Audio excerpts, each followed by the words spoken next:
Thank you Jesus. धन्यवाद यीशु मसीह। हम आपकी स्तुति करते हैं, आपकी प्रशंसा करते हैं, आपका धन्यवाद करते हैं प्रभु यीशु मसीह।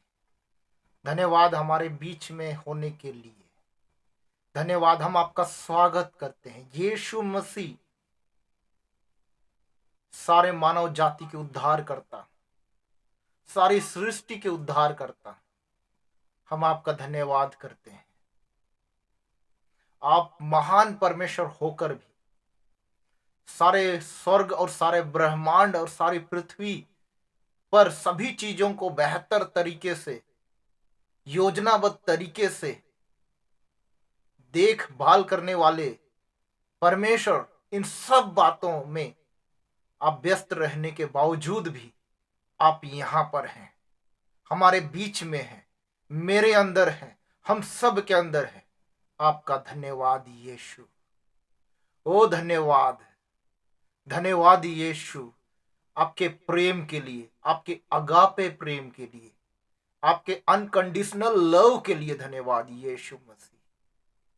उसी की वजह से हमारे बीच में है, उसी की वजह से हमारे साथ हैं, उसी की वजह से आप हमारे अंदर हैं।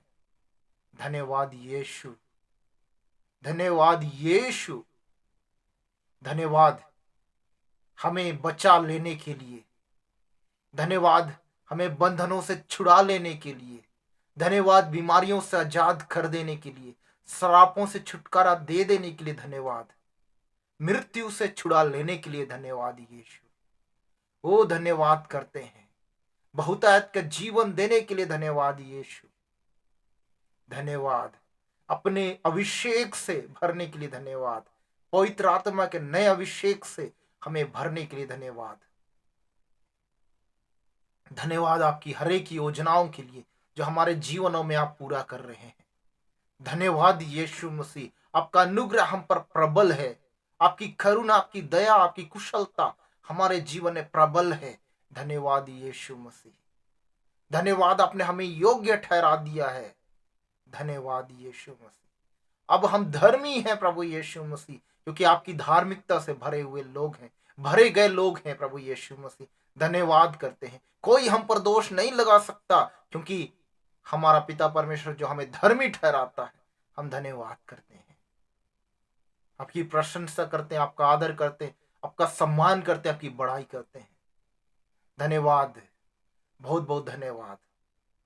धन्यवाद, आज के दिन में भी हमें ले आने के लिए अपनी चारागाह में, सुखदाई जल के झरनों के पास, अपने अनुग्रह के छाया में प्रभु यीशु मसीह हमें ले आने के लिए धन्यवाद, और हम में से हर एक को तैयार कर देने के लिए धन्यवाद। और हम सब बिल्कुल तैयार हैं, आपका फिर एक बार स्वागत करते हैं प्रभु यीशु मसीह, हमारे जीवन में, हमारे वर्तमान भविष्य में, हमारे जीवन के हर एक क्षेत्र में। धन्यवाद, सब बातों के लिए महिमा देते हैं। जितने लोग प्रभु यहाँ पर हैं, मैं हर एक को आशीष करता हूँ। धन्यवाद, हम आपको फिर एक बार आगे करते हैं, सारी महिमा आपको देते हैं प्रभु यीशु मसीह आप ही के नाम, आमीन। मैं आप सभी लोगों का स्वागत करता हूं प्रभु यीशु मसीह के अद्भुत नाम में, आशीषित नाम में। और मैं विश्वास करता हूं आप सब लोग भले और चंगे हैं और प्रभु के अनुग्रह का आनंद ले रहे हैं, प्रभु के अनुग्रह और आशीषों का, उसकी कुशलता का, उसकी भलाई का आप सब लोग आनंद उठा रहे हैं। हालेलुया। प्रभु यीशु मसीह आप सबों को बेहद आशीष करे, बहुत ऐसे आशीष करे। और हम लोग वचनों में देखेंगे, प्रभु यीशु मसीह आज भी हमारे बीच में अद्भुत वचनों को रखे हैं।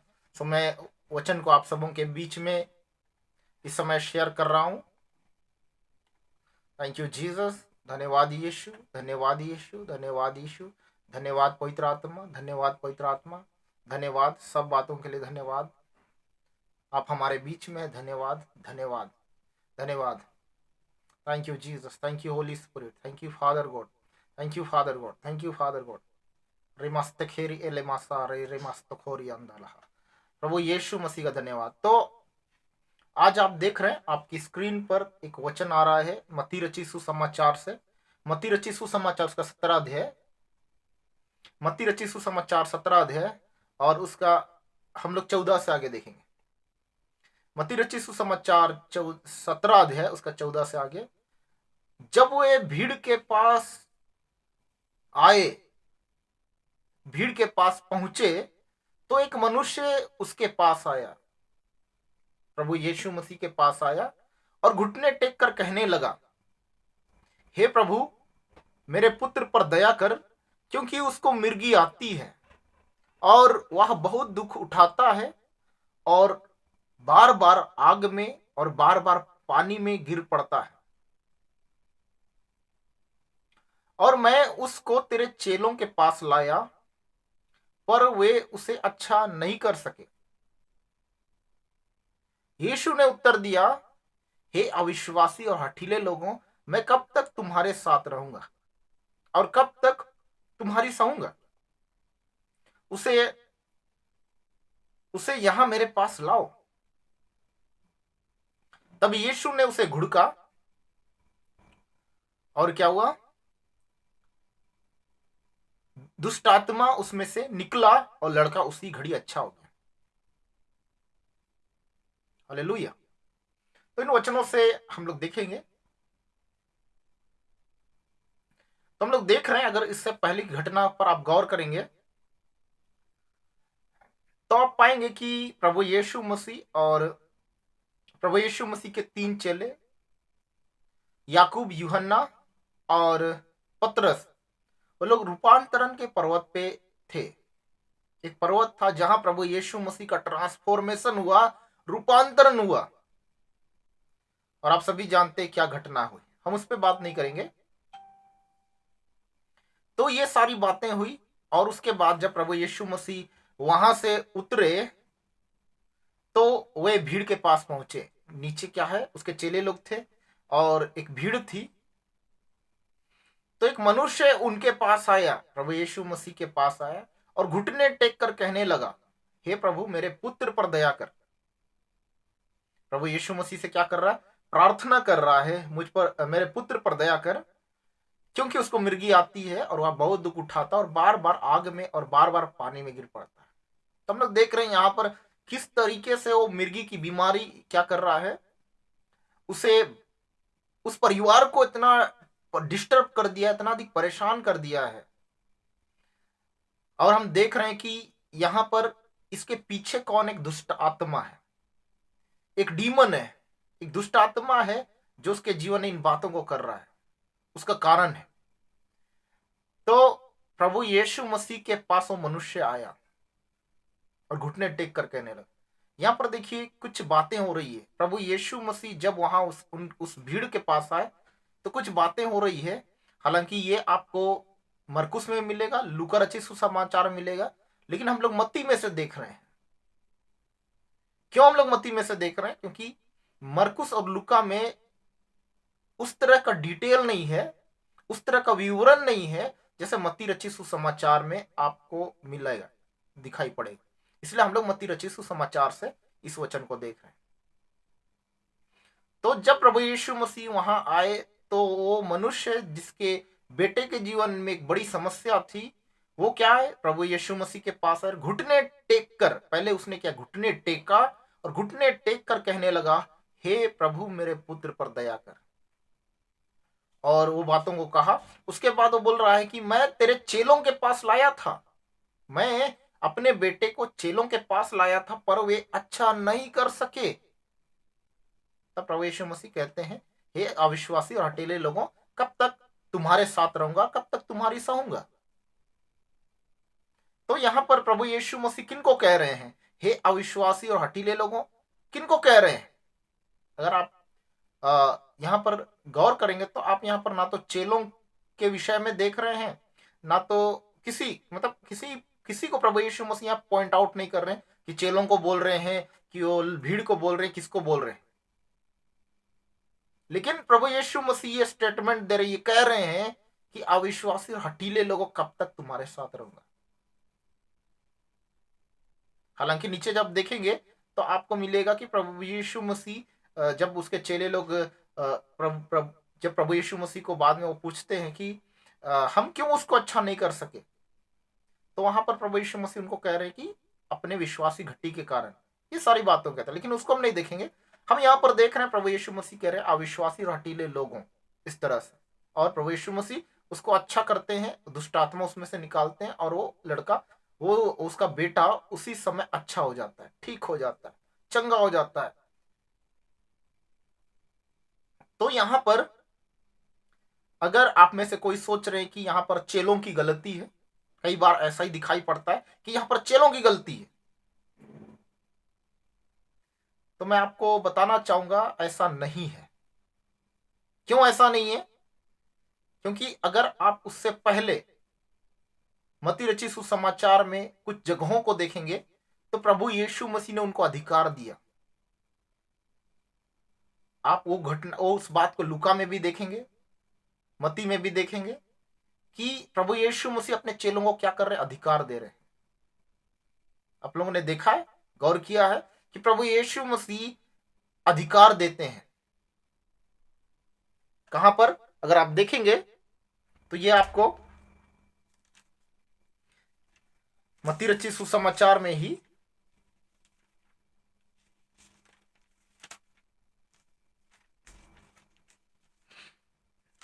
आप 10 अध्याय में देखेंगे, तो 10 अध्याय में देखेंगे तो वहां आप पाएंगे कि उसने 12 को, प्रभु यीशु मसीह ने 12 चेलों को क्या किया, अपने पास बुलाया, है ना। प्रभु यीशु मसीह 12 चेलों को अपने पास बुलाया। 10 अध्याय को जब मैं पढ़ दूंगा एक से आगे, फिर उसने अपने 12 चेलों को पास बुलाकर उन्हें अशुद्ध आत्माओं पर अधिकार दिया कि उन्हें निकाले और सब प्रकार की बीमारियों और सब प्रकार की दुर्बलताओं को दूर करे। और उसमें मिर्गी बीमारी भी आती है, सब प्रकार, सब उन्हें क्या है, अशुद्ध आत्माओं को अधिकार दिया कि उन्हें निकाले और सब प्रकार की बीमारी और सब प्रकार की दुर्बलता, जिसमें क्या है, मिर्गी बीमारी भी आती है, हर तरह की बीमारी आती है। तो प्रभु यीशु मसीह ने उन सब को चंगा करने का अधिकार अपने चेलों को दे दिया। तो इसीलिए मैंने यहां पर, हम 17 अध्याय में इस बात को देख रहे हैं, मत्ती 17 अध्याय में हम इस बात को देख रहे हैं कि प्रभु यीशु मसीह रूपांतरण के पर्वत पर उतरे, पर्वत से उतरे, और वहां पर फिर वो सारी चीजें हो रही है जो अभी हम लोग देख रहे हैं मत्ती रचित सुसमाचार 17 अध्याय में। तो यहां पर एक बारगी आप देखेंगे तो ऐसा लगेगा चेलों का अविश्वास के कारण, क्योंकि प्रभु यीशु मसीह कह रहे हैं कि जब प्रभु यीशु मसीह के पास उसके चेले लोग आके उससे पूछते हम क्यों नहीं निकाल पाए, तो प्रभु यीशु मसीह कह रहे अपने विश्वास घटी के कारण। तो एक बारगी ऐसा दिखाई पड़ता है, एक बार देखने से ऐसा लगता है कि हाँ पूरा पूरा चेलों की गलती है, पूरी तरह चेलों की गलती है। लेकिन ऐसा नहीं है, क्योंकि प्रभु यीशु मसीह, ऐसा भी नहीं कि प्रभु यीशु मसीह के द्वारा उन्होंने अधिकार प्राप्त नहीं किया था, नहीं, उन्होंने अधिकार पाया था। मत्ती 10 अध्याय में हम देख चुके हैं। उसके बाद आप आगे देखेंगे तो मत्ती 10 अध्याय में तो प्रभु यीशु मसीह उनको क्या कहते हैं, जब आप उनको देखेंगे कि 8 पद से, मत्ती 10 का 8 से, बीमारों को चंगा करो, मरे हुओं को जिलाओ, कोड़ियों को शुद्ध करो, दुष्ट आत्माओं को निकालो, तुमने सेंत में पाया है सेंत में दो। और लूका 10 अध्याय में, लूका 10 उसका 19 से आगे आप देखेंगे तो वहां पाएंगे कि प्रभु यीशु मसीह के पास वो चेले बड़े आनंद के साथ, बड़े आनंद के साथ लोग क्या करते हैं, आते हैं और क्या करते हैं, रिपोर्ट देते हैं, रिपोर्टिंग देते हैं, रिपोर्ट करते हैं कि लिखा हुआ, जब 10 का 17 से आगे देखेंगे, वे 70 आनंद करते हुए लौटे और कहने लगे, हे प्रभु तेरे नाम से दुष्टात्मा भी हमारे वश में है, यानी बीमारी, दुष्टात्मा सब हमारे वश में।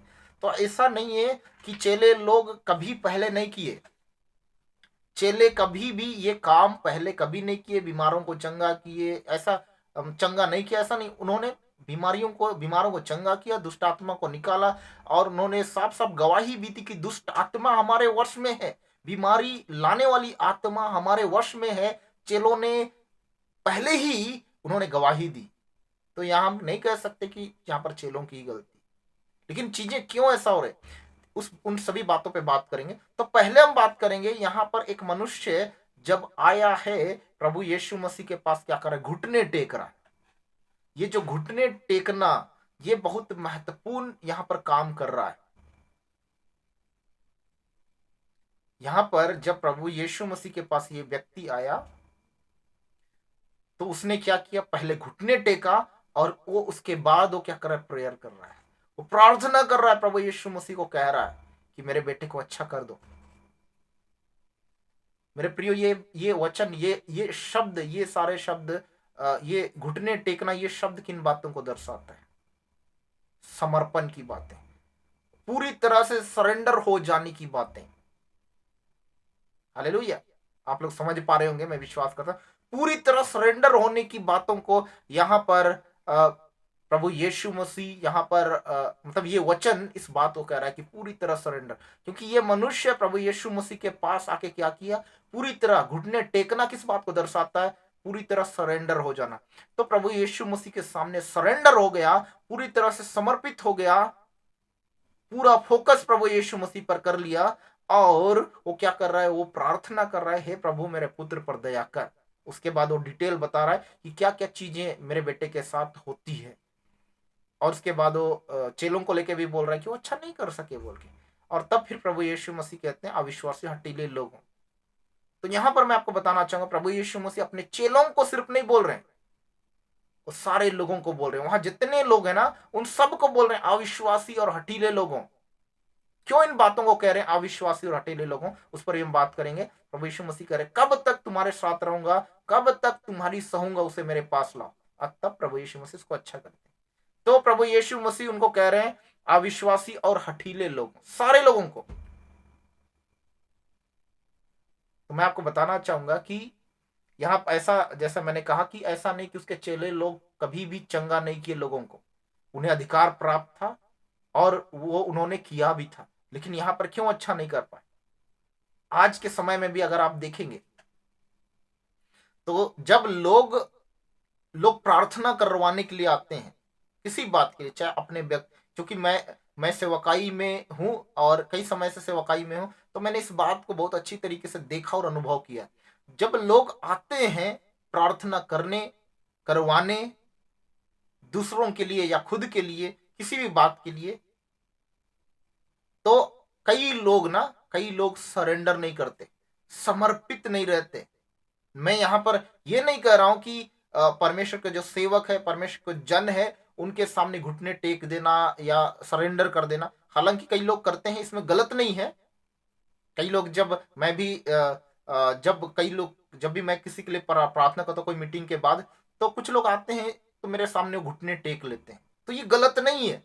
ऐसा नहीं कि वो लोग मेरे सामने घुटने टेक रहे हैं, वो भी जानते इस बात को कि वो परमेश्वर के सामने और परमेश्वर के अभिषेक के सामने घुटने टेक रहे हैं। तो यहां पर क्या है कि कई लोग जब प्रार्थना करवाने आते हैं वो सरेंडर, समर्पित नहीं रहते हैं प्रभु यीशु मसीह में, अपने जीवन को समर्पित नहीं किए रहते हैं, चाहे वो अपने विषय में हो चाहे अपने बच्चों को लेकर। मैंने कई कई पेरेंट्स को देखा है जब अपने बच्चों के लिए प्रार्थना करवाने के लिए आते हैं, तो आत्मिक रीति से ये अनुभव हो जाता है कि वो समर्पित नहीं है प्रभु यीशु मसीह में, जिसके कारण जब वो आते हैं उस जवाब को लेकर नहीं जा पाते, जिस जवाब को प्रभु उनके लिए रखा है, जिस समाधान को प्रभु यीशु मसीह ने उनके लिए रखा है, उस जवाब को, उस समाधान को लेकर नहीं जा पाते। तो यहां पर इस पिता के द्वारा परमेश्वर का आत्मा में कुछ सिखा रहा है, महत्वपूर्ण बातों को सिखा रहा है। चाहे आप अपने व्यक्तिगत बातों के लिए प्रार्थना करवाने आते हो, प्रेयर रिक्वेस्ट हो, चाहे अपने बच्चों के लिए, अपने परिवार के किसी भी जन के लिए, सबसे पहले आपका जीवन प्रभु यीशु मसीह में समर्पित होना जरूरी है। अगर आप समर्पण रखते हैं, समर्पित होते हैं, सरेंडर होकर आप जीवन जी रहे हैं प्रभु यीशु मसीह में, तो बड़ी आसानी से आप समाधान लेकर जाएंगे, जवाब लेकर जाएंगे, चंगाई लेकर जाएंगे, छुटकारे को लेकर जाएंगे, हर एक उपाय को लेकर जाएंगे, शांति, शालोम, आनंद की बातों को लेकर जाएंगे। सरेंडर करना बहुत जरूरी है। यहां पर देखिए, जब वो व्यक्ति सरेंडर कर दिया, घुटने टेका, और घुटने टेक कर जब उसने प्रार्थना किया, तो तुरंत अगले ही पल क्या हो रहा है, वो लड़का, उसका बेटा, जो इतने सालों से समस्या में था, उसी घड़ी अच्छा हो गया, उसी घड़ी, अगले ही पल अच्छा हो गया, वो चंगा होकर घर चला गया। क्यों? क्योंकि यहां पर उसके पिता ने सरेंडर किया। तो अब यहां पर हम ये देखेंगे कि उसके चेले क्यों अच्छा नहीं कर पाए। हाँ, नीचे में हालांकि लिखा हुआ अपनी अविश्वासी घटी कारण, लेकिन सिर्फ ये कारण नहीं है। प्रभु यीशु मसीह 17 पद में इसका जवाब मिलेगा, हे अविश्वासी और हठीले लोगों। क्योंकि जब ये प्रभु यीशु मसीह के चेलों के पास आया था, तो उस समय ये उस तरह से समर्पित नहीं था। जैसे मैं क्यों इस बात को इतने दृढ़ता से कह रहा हूं, क्योंकि मैंने इसे अनुभव किया है। क्योंकि जब मैं पहले दूसरे सेवकों के साथ मैं सेवकाई करता था, तो जब उन सेवकों के पास जब लोग प्रार्थना करवाने आते थे, तो वो लोग ये सोच के आते थे, मैंने इस बात को अनुभव किया है कि मालूम नहीं ये जो प्रार्थना करेगा ये मैं इससे अच्छा होऊंगा कि नहीं होऊंगा। ये कई लोगों के मन में ये बातें चल रही होती है कि ये व्यक्ति प्रार्थना, ये पास्टर प्रार्थना कर देगा, ये सेवक प्रार्थना कर देगा, ये भविष्यवक्ता प्रार्थना कर देगा, अभी तक तो मैं अच्छा नहीं हुआ, नहीं अच्छा होऊंगा कि नहीं होऊंगा। इसी विषय को लेकर प्रभु यीशु मसीह कह रहे हैं, हे अविश्वासी और हठीले लोगों, जब भी किसी परमेश्वर के जन के पास जाते हैं प्रार्थना करवाने के लिए, परमेश्वर का अभिषिक्त जन के पास, भविष्यवक्ता के पास, जिसके पास भी आप जाते हैं, जो आपके लिए प्रार्थना कर रहा है, कर रही है, तो आपको ये नहीं देखना है कि सामने वाला कौन है, वो दिखता कैसे है, गोरा है, काला है, सुंदर है कि नहीं सुंदर है, लड़का है, लड़की है, ये बात नहीं देखना है। आपको प्रभु यीशु मसीह की ओर देखना है। मैं विश्वास करता हूं आप लोग समझ पा रहे हैं। प्रभु यीशु मसीह की ओर देखना है, उसमें अपने जीवन को समर्पित करके आपको बढ़ना है।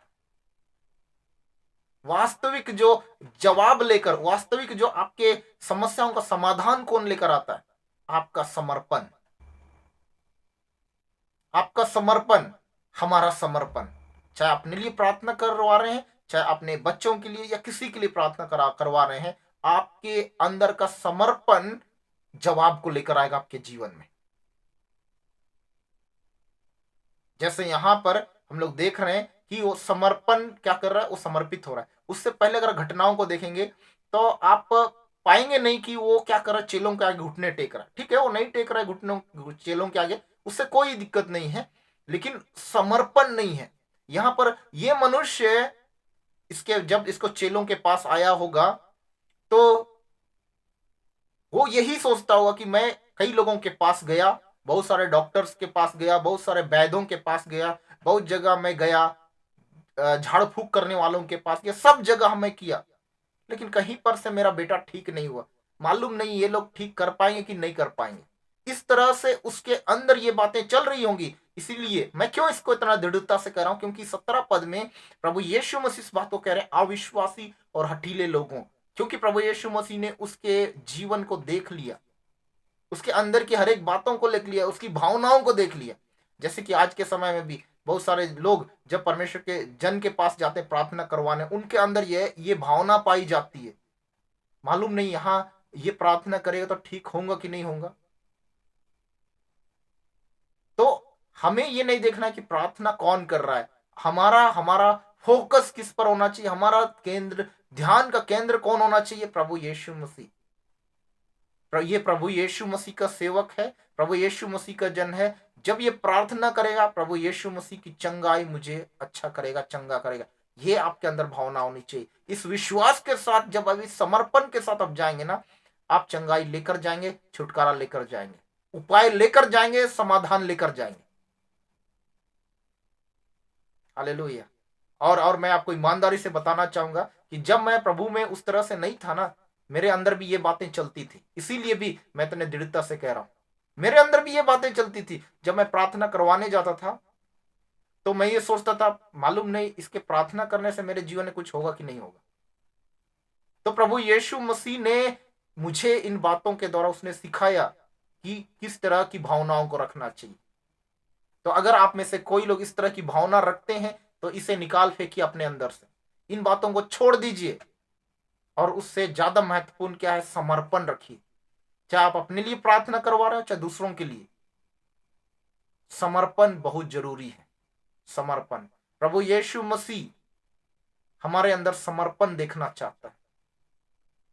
जैसे प्रभु यीशु मसीह हमारे लिए अपने आप को समर्पित कर दिए, उसी तरह से वो ये अपेक्षा करता है हमसे कि हम भी अपने आप को, अपने मन, हृदय, अपने जीवन, शरीर, सब कुछ हम उनको समर्पित कर दें।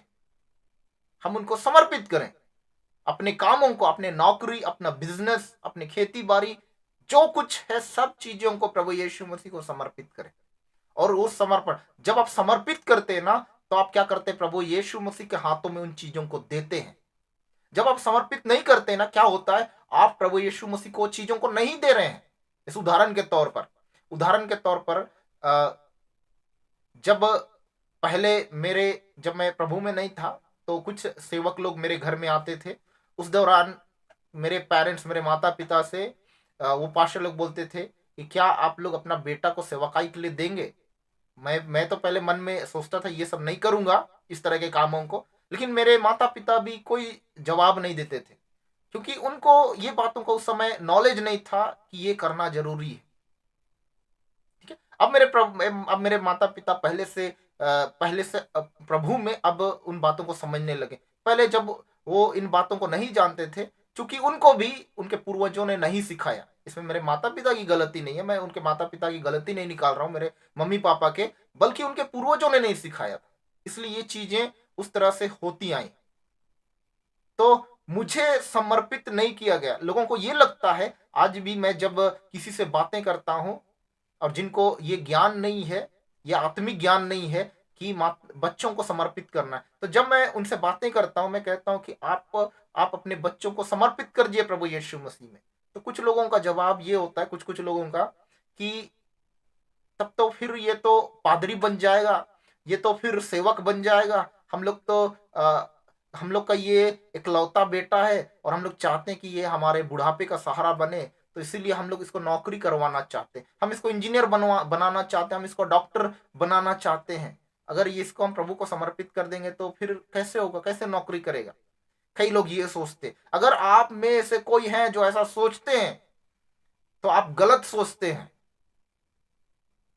क्योंकि प्रभु यीशु मसीह को समर्पित करने का अर्थ ये नहीं है कि आप नौकरी नहीं कर सकते, आप बिजनेस नहीं कर सकते। मैं आप सभी लोग कहना चाहूंगा, मैं प्रभु यीशु मसीह का प्रोफेट हूं, परमेश्वर का अभिषिक्त जन हूं, नबी हूं, भविष्यवक्ता हूं। लेकिन प्रभु ने मुझे दो दो बिजनेसेस दिए हैं। मेरे दो दो बिजनेस है। मेरी वाइफ भी, मेरी धर्म पत्नी है, वो भी परमेश्वर के एक भविष्यवक्तिन है, प्रोफेटेस है। लेकिन फिर भी वो क्या है? एक नर्स है, स्टाफ नर्स है। तो मैं क्या बताना चाहता हूं, समर्पण करने का अर्थ नहीं है कि आप नौकरी नहीं कर सकते, बिजनेस नहीं कर सकते। जब अपने जीवन को आप समर्पित करते हैं ना, आप उन क्षेत्रों को आप प्रभु यीशु मसीह को देते हैं, और प्रभु यीशु मसीह लेकर, ऐसा नहीं कि वो आपकी इच्छाओं का वो दमन करता, आपकी इच्छाओं को पूरा नहीं होने देता, ऐसा नहीं।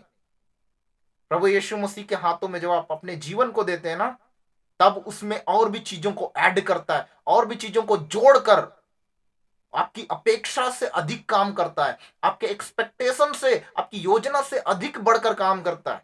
इसलिए मेरे प्रियो, अपने आप को और अपने बच्चों को और अपने घर को, अपने नौकरी को, अपने बिजनेस को, सब कुछ को, अपने बैंक बैलेंस को, सब चीजों को, अपनी खेती बाड़ी को, सब चीजों को प्रभु यीशु मसीह को समर्पित करें। हम लोग क्यों देख रहे हैं यहाँ पर एक मनुष्य आया जो घुटने टेक रहा है, समर्पण कर रहा है। तो जब आप समर्पित करते हैं, आप समर्पण करते हैं, सब चीजों को प्रभु के हाथ में देते हैं, प्रभु यीशु मसीह उसे बढ़ाता है। 5 रोटी 2 मछली के घटना को बहुत अच्छी तरह से जानते हैं। 5 रोटी 2 मछली के द्वारा 5,000 से अधिक की भीड़ को खिलाई गई। मैं इस वचन को, इस घटना के विषय में जब भी बात करता हूं ना, मैं ये कहता हूं ये 10,000 से अधिक की भीड़ थी। कैसे? लिखा तो नहीं हुआ 10,000 की भीड़। आप जब गिनेंगे पाएंगे 5,000 सिर्फ पुरुषों की गिनती है, सिर्फ पुरुषों की। उनकी पत्नियों का जिक्र नहीं है, उनके बच्चों का जिक्र नहीं है, उनके माता पिताओं का जिक्र नहीं है, उनकी भाई बहनों का जिक्र नहीं है, छोटे भाई बहन। तो इसका अगर उन सब लोगों को हम गिने तो हम 10,000 से अधिक की भीड़ पाएंगे। तो 5 रोटी 2 मछली से 10,000 से अधिक की भीड़ तृप्त किए गए। वो कब हुआ? जब उस छोटे बालक ने जो कुछ उसके पास था, क्योंकि उसके पास 5 रोटी 2 मछली के अलावा कुछ नहीं था, उसने 5 रोटी 2 मछली को प्रभु यीशु मसीह के हाथ में रख दिया। प्रभु बालक ये भी तो सोच सकता था, वो लड़का ये भी तो सोच सकता था, अरे मेरी मम्मी ने ये टिफिन दिया है मुझे खाने के लिए, अगर मैं इसको इस व्यक्ति को दे दूं, यीशु को दे दूं, तो मैं तो भूखे रह जाऊंगा। ये सोच सकता था, लेकिन नहीं, उसने दे दिया, उसने विश्वास से दे दिया, और बदले में बदले में हम जानते हैं कि वो बड़ी भीड़ तृप्त हो गई 5 रोटी 2 मछली से। और क्या हुआ, 12 टोकरी बच गया। और मुझे लगता है एक टोकरी उस बालक को दे दिया गया होगा। हालांकि लिखा नहीं हुआ है वहां पर कि वो टोकरी कौन कौन ले गया, और मुझे ऐसा लगता है, मुझे ये पूरा विश्वास है, क्योंकि उसने प्रभु यीशु मसीह को दिया था, इसलिए एक टोकरी उसको दिया गया। तो मैं क्या बताना चाहता हूं, जब आप समर्पण करते हैं अपने जीवन को, अपने शरीर को, अपनी आत्मा को, अपने इच्छाओं को, अपने मन को, सब चीजों को, अपने बच्चों को, अपने नौकरी को, अपने बिजनेस को, अपने अपने अकाउंट्स को, सब चीजों को जब समर्पित करते हैं ना, तो प्रभु यीशु मसीह उसे बहुगुणित करता है, बहुगुणित करता है। हो सकता है आप अपने बच्चे को बैंक में क्लर्क की नौकरी क्लर्क की नौकरी आप कराना चाहते हैं, क्योंकि हो सकता है आपके पास उतना आर्थिक रीति से आप कैपेबल नहीं है, आर्थिक रीति से उतनी क्षमता नहीं है कि आप और ज्यादा पढ़ा सकें। तो हो सकता है ग्रेजुएशन करने के बाद आप उसे कह रहे हैं कि आप बैंकिंग करो और क्लर्क बन जाओ। क्या जाने प्रभु की इच्छा है कि वो आपके बेटे को, आपकी बेटी को मैनेजर बनाए। लेकिन ये कब होगा, जब आप अपने बेटे बेटी को आप समर्पित करेंगे, प्रभु यीशु मसीह उसके लिए रास्तों को तैयार करेंगे। और आप सोच रहे हो केवल क्लर्क बने, केवल प्यून ही बन जाए, आप देखेंगे कि प्रभु उसको मैनेजर के पद पे रखेगा। बहुत सारे उदाहरण है, आप यूसुफ के घटना को देख सकते हैं। मिस्र में जो यूसुफ था उसकी घटना को देख सकते हैं कि वो एक साधारण मजदूर के रूप में गया था। प्रभु यीशु मसीह ने उसको क्या किया, उसको प्रधानमंत्री बना दिया। तो मैं आप सभी लोगों को इंकरेज करता हूं कि समर्पण, आज का जो ये टॉपिक है, विशेषकर ये समर्पण को लेकर। चाहे अपने जीवन के लिए प्रार्थना कर रहे हैं प्रभु यीशु मसीह से, चाहे अपने बच्चों के लिए, किसी के लिए भी आप प्रार्थना कर रहे हैं, आपका समर्पण होना जरूरी है। और जिनके लिए भी प्रार्थना कर रहे हैं, यदि वो सयाने हैं, उन्हें भी आपको समझाना है, उन्हें भी आपको उत्साहित करना है कि उनको अपना जीवन समर्पण करना है। हाँ, कई लोग छोटे बच्चे हैं, जैसे यहाँ पर ये जो व्यक्ति नहीं, ये जो उसका बेटा है, ये क्या है, बीमारी से ग्रसित है, इसलिए वो समर्पण, अपने आप को समर्पित नहीं कर सकता। ऐसी चीजें हैं, लेकिन इसीलिए वो खुद को समर्पित कर। हाँ, हमारे छोटे छोटे बच्चे जिनको आप बोलेंगे कि समर्पित करो अपना जीवन, वो नहीं कर सकते, क्योंकि वो जानते नहीं, सयाने नहीं। लेकिन अगर आपके बच्चे सयाने हो गए हैं, आप अपने माता पिता के लिए प्रार्थना करवा रहे हैं, या कुछ आपका समर्पण जरूरी है, और उन्हें भी आप उत्साहित कीजिए, इंकरेज कीजिए कि वो भी अपना जीवन प्रभु यीशु मसीह को समर्पित करें। क्योंकि जब आप प्रभु यीशु मसीह के हाथों में अपने जीवन को देंगे, अपने स्वास्थ्य, अपने शरीर को देंगे, प्रभु यीशु मसीह हर एक उन समस्याओं को जो उन बातों में है उसे निकाल फेंकेगा। अगर आपकी नौकरी में बार बार समस्याएं हैं, अपने नौकरी को प्रभु यीशु मसीह के लिए समर्पित कर दीजिए। और वो कैसे होगा, प्रभु यीशु मसीह के लिए नौकरी को समर्पित करना, आप जो भी आप कमाते हैं, जो भी आप इनकम होता है, उसमें से प्रभु यीशु मसीह का जो दशमांश है, प्रभु यीशु मसीह के सेवकाई के लिए, उसे उसे जब आप देते हैं ईमानदारी से, दशमांश आप जब ईमानदारी से देते हैं, आप क्या कर रहे हैं, आपने आपने अपनी नौकरी को, अपने बिजनेस को आपने क्या कर दिया, आपने उसे समर्पित करके रखा। कई लोग इस विषय पे बातें बहुत कम लोग करते हैं, लेकिन जब हम इस पे समर्पण को लेकर बात कर रहे हैं, क्योंकि कई लोगों के नौकरियों में बहुत सारी समस्याएं होती, आर्थिक समस्याएं होती, उसके पीछे ये भी एक कारण होता है, क्योंकि वो अपने नौकरी को, अपने बिजनेस को, अपने अकाउंट्स को, अपने सैलरी को समर्पित नहीं करते। प्रभु यीशु मसीह पूरा सैलरी आपसे नहीं मांग रहा है, उसमें जो सैलरी का जो 10वां हिस्सा है, वो प्रभु यीशु मसीह के राज्य के लिए जब आप देंगे, प्रभु यीशु मसीह आपके जीवन से हर एक उस आर्थिक समस्याओं को दूर करेगा। क्योंकि ये मैंने अपने जीवन और अपने परिवार में बहुत अच्छी तरह से देखा है। इसलिए मैं आप सभी लोगों को इंकरेज करता हूं कि आप अपना जीवन समर्पित करें। और जब भी आप किसी से प्रार्थना करवाने जाते हैं ना, तो आपके अंदर ये नहीं होना चाहिए कि इसके प्रार्थना करने से मैं ठीक होऊंगा कि नहीं होऊंगा। क्योंकि कई लोगों को लगता है ना कि जब सेवक उनके ऊपर हाथ रख रहा है, अगर वो गिरे तो इसका मतलब उनमें परमेश्वर की सामर्थ आई, और अगर नहीं गिरे इसका मतलब शायद कुछ नहीं हुआ, ऐसा लगता है। नहीं मेरे प्रियो, आप गिरे चाहे नहीं गिरे, आपका समर्पण, आपका विश्वास आपके जीवन उस चंगाई को खोल देता है, उस छुटकारे खोलता है, उस समाधान को लेकर आता है, उस आशीष को लेकर आता है। आपका समर्पण और आपका विश्वास, आप गिरे चाहे नहीं गिरे, आपको ठंडा ठंड परमेश्वर के जन के छूने से आपको ठंडा लगा, गर्मी लगा, कई लोगों को लगता है ना ठंडा लग रहा है, कई लोगों को अजीब गर्माहट लगती, ठीक है लग रहा है अच्छी बात है, लेकिन नहीं लग रहा है तो भी आपको संदेह नहीं करना है, कि अविश्वास नहीं करना है कि हुआ या कुछ नहीं हुआ। आपका समर्पण, आपका विश्वास आपके जीवन में परमेश्वर के आशीष को लेकर आएगा।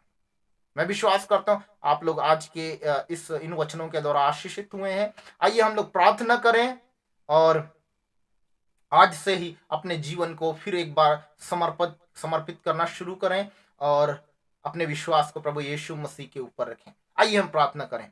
प्रभु यीशु मसीह, आपका बहुत अधिक धन्यवाद करते हैं कि आप आज के दिन में भी आपने अद्भुत अपने वचनों से बातें किया और हम में से हर एक को आशीषित किया है प्रभु इन वचनों के द्वारा। इसके लिए बहुत अधिक धन्यवाद प्रभु यीशु मसीह।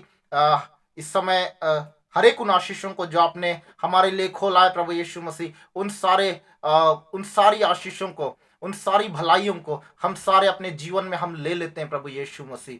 हाँ पिता परमेश्वर, और हर एक उन चंगाई की बातों को, छुटकारे की बातों को, विशेषकर प्रभु यीशु मसीह समर्पण करने का जो अनुग्रह है, हाँ प्रभु यीशु मसीह, क्योंकि हम मनुष्य अपने आप से नहीं कर सकते। वचन कहता है कि ना तो बल से ना शक्ति से, परंतु परमेश्वर की आत्मा के द्वारा। हाँ प्रभु यीशु मसीह, हम अपने आप से नहीं कर सकते, लेकिन आपकी आत्मा की सहायता से हम सब कुछ कर सकते हैं। पवित्र आत्मा हमें समर्पण करने में सहायता कीजिए और दृढ़ विश्वास प्रभु यीशु मसीह पर, प्रभु यीशु मसीह के वचनों पर दृढ़ विश्वास रखने में सहायता कीजिए। जितने लोग यहाँ पर वर्तमान में प्रभु और भविष्य में भी इस संदेश को, इन वचनों को सुनेंगे प्रभु यीशु मसीह, आप हर एक के जीवन में काम करेंगे, इसके लिए धन्यवाद, और कर भी रहे हैं, इसके लिए धन्यवाद प्रभु यीशु मसीह।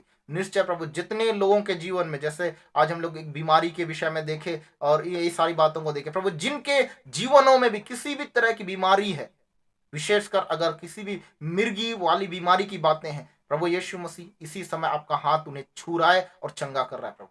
धन्यवाद। किसी भी तरह के दुष्ट आत्मा की बातें हैं, दुष्ट आत्मा का प्रभाव की बातें, अंधकार के प्रभाव की बातें, इसी समय प्रभु यीशु मसीह, हाँ पिता, आपका हाथ उन्हें छू कर उन्हें चंगा कर रहा है प्रभु, छुटकारा दे रहा। धन्यवाद प्रभु, आपकी चंगाई और छुटकारे की सामर्थ को मैं खोलता हूँ, हर एक के ऊपर में पुनरुत्थान की सामर्थ को खोलता हूँ, जीवन ही को खोलता हूँ प्रभु यीशु मसीह के नाम में पिता। सारे बंधनों को मैं तोड़ता हूँ प्रभु यीशु मसीह के नाम में, इनके ऊपर से, चाहे इनके आत्मा में हो, चाहे इनके शरीर में हो, इनके स्वास्थ्य में हो, इनके इनके व्यक्तिगत जीवन में, इनके परिवार में, इनके इनके नौकरी के क्षेत्र में, बिजनेस के क्षेत्र में, पढ़ाई लिखाई के क्षेत्र में, या किसी भी क्षेत्र में प्रभु यीशु मसीह, किसी भी तरह का बंधन, किसी भी तरह की रुकावटें, कुछ भी हो, मैं सारी बातों को नष्ट करता हूँ प्रभु यीशु मसीह के नाम में, उन्हें ढा देता हूँ, उन्हें काट डालता हूँ, और प्रभु यीशु मसीह फिर से इन्हें स्टेबल करता हूँ, आप में स्टैब्लिश करता हूँ, फिर से आप में प्रभु, आपके विश्वास में प्रभु हर एक को स्थिर करता हूँ, हर एक को आशीष करता हूँ। इनके जितनों का भी जो भी प्रार्थना निवेदन है, हर एक का जवाब इन्हें मिलने जा रहा है प्रभु यीशु मसीह के नाम में। मैं आशीष करता हूँ प्रभु, वो मैं धन्यवाद करता हूँ पिता परमेश्वर। ओ थैंक यू जीसस प्रभु यीशु मसीह, धन्यवाद यीशु मसीह, धन्यवाद। मैं देख पा रहा हूँ कि कोई महिला है जो हॉस्पिटल में एडमिट है, और वो इस समय वो उनका उसका डिलीवरी होने वाला है। तो प्रभु यीशु मसीह और कुछ रुकावटें जैसा दिखाई पड़ रहा है, प्रभु यीशु मसीह के नाम में प्रभु स्मूथ डिलीवरी की बातों का मैं बोलता हूँ, स्मूथ डिलीवरी प्रभु। हाँ पिता, धन्यवाद यीशु मसीह, धन्यवाद यीशु मसीह, स्मूथ डिलीवरी प्रभु, धन्यवाद यीशु मसीह। हाँ पिता परमेश्वर, सारी रुकावटों को हटाता हूँ, और इसके द्वारा प्रभु आपकी महिमा होने जा रही, ये अद्भुत गवाही होने जा रहा है पिता। धन्यवाद यीशु मसीह, धन्यवाद। Thank you Jesus, thank you Holy Spirit. ओ प्रभु यीशु मसीह, कुछ लोग नौकरी को लेकर प्रभु वो परेशान है, प्रभु यीशु मसीह मैं उनके नौकरी के क्षेत्र में शालोम की बातों को बोलता हूँ, धन्यवाद। परिवारों में शालोम को बोलता हूँ प्रभु, वो मैं धन्यवाद यीशु मसीह, धन्यवाद करते हैं, हम सारे लोग मिलकर आपका धन्यवाद करते हैं। धन्यवाद यीशु मसीह। पढ़ने लिखने वाले बच्चों को भी आशीष करता हूँ लुका 2:52 के अनुसार पिता परमेश्वर। धन्यवाद प्रभु यीशु मसीह। हम मिलकर हमारे हमारे शहरों को, हमारे राज्यों को आशीष करते हैं, हमारे देश भारत को आशीष करते हैं, और सबसे अधिक इजराइल को आशीष करते हैं प्रभु। धन्यवाद यीशु, हर एक के प्रार्थनाओं का जवाब निश्चय आपके द्वारा दिया जा चुका है प्रभु। हाँ पिता, हम विश्वास करते हैं, जैसे हम विश्वास के विषय में देखें, हम विश्वास कर लेते हैं कि आज के वचन के द्वारा हमने आपके समाधान को, आपकी चंगाई को, आपके छुटकारे को, आपके भलाइयों को, आपकी कुशलता को हमने प्राप्त कर लिया जीवन का हर एक क्षेत्र में। धन्यवाद इसके लिए। हम सारी महिमा आपको देते हैं प्रभु। जितनी बातों को आपने खोला, आपके लहू में सुरक्षित कर लेते हैं और तेजी से उन बातों को प्रगटीकरण होते जाने की बातों को हम देखने जा रहे हैं। सारी आदर महिमा आप ही को प्रभु यीशु मसीह आप ही के नाम में, आमीन और आमीन। प्रभु यीशु मसीह आप सबों को बहुत आशीष करे। और ये जो आज हम लोग देखे समर्पण और विश्वास करने के विषय में, ये केवल एक दिन का अभ्यास नहीं है, ये हर दिन का प्रैक्टिस है। हर दिन अपने जीवन में, हर दिन के जीवन में हमारे विश्वास को लगातार बढ़ने देना है, क्योंकि पवित्र आत्मा हमारे अंदर है, वो हमारे जीवन में वो लगातार बढ़ाते हैं। और समर्पण, हर दिन के जीवन में समर्पण, ये हर दिन के जीवन में जरूरी। प्रभु यीशु मसीह आप सबों को बहुत आशीष करे। और यहाँ पर आप लोग देख पा रहे हैं, आप लोग हमारा जो ऑनलाइन मेंटरशिप प्रोग्राम है, आप उसमें ज्वाइन कर सकते हैं और भी गहरी बातों को आप सीख सकते हैं। प्रभु यीशु मसीह आप सबों को बहुत आशीष करे। आमीन।